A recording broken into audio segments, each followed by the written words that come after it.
Dr. Krishanti from Happy Smile Dental, and I'd like to give you more oral hygiene tips.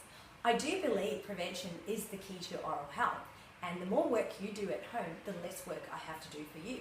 So first, let's just start with some brushing.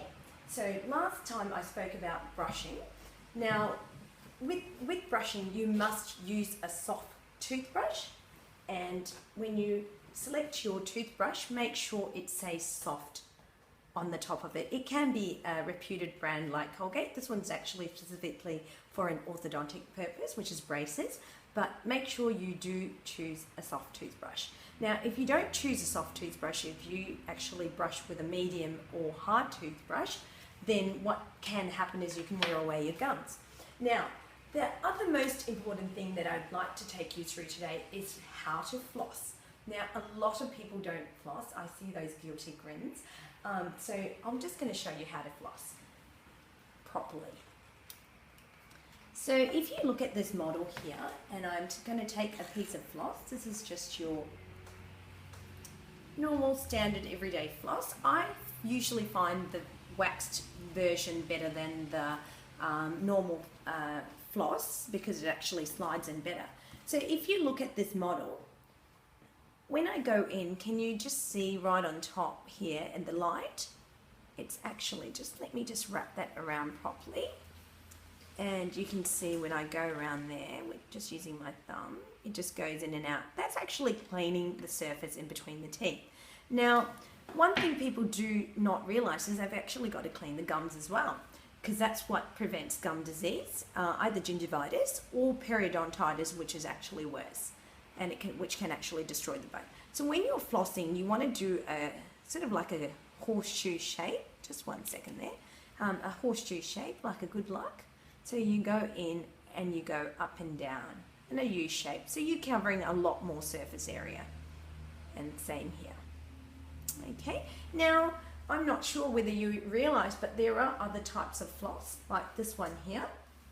It's called super floss. And this is actually quite good for people with orthodontics, braces, or people that have bridges.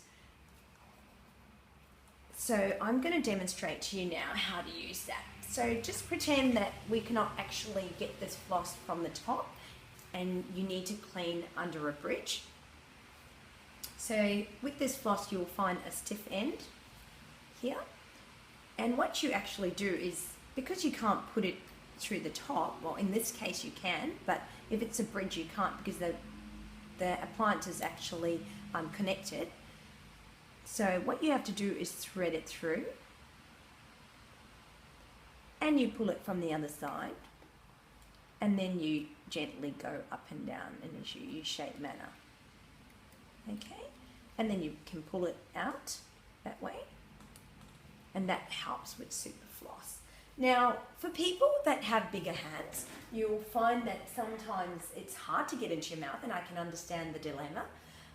You can actually find products like this, which is like a floss holder, where you attach the floss here and use it. I'll actually demonstrate here. Just, you can actually pop the floss there and then use it as a like a handle. And there are other types as well.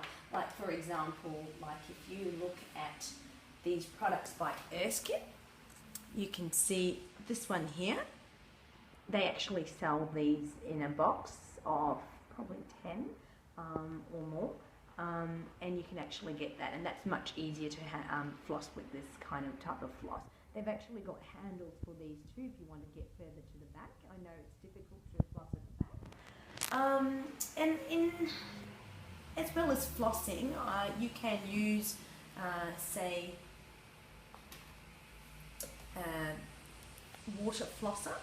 So this has got water in it, and you can actually squirt water with pressure, and it just helps to keep your gums clean. This is particularly useful for people with gum disease, okay? There is another simpler method as well, which is actually called an interdental toothbrush.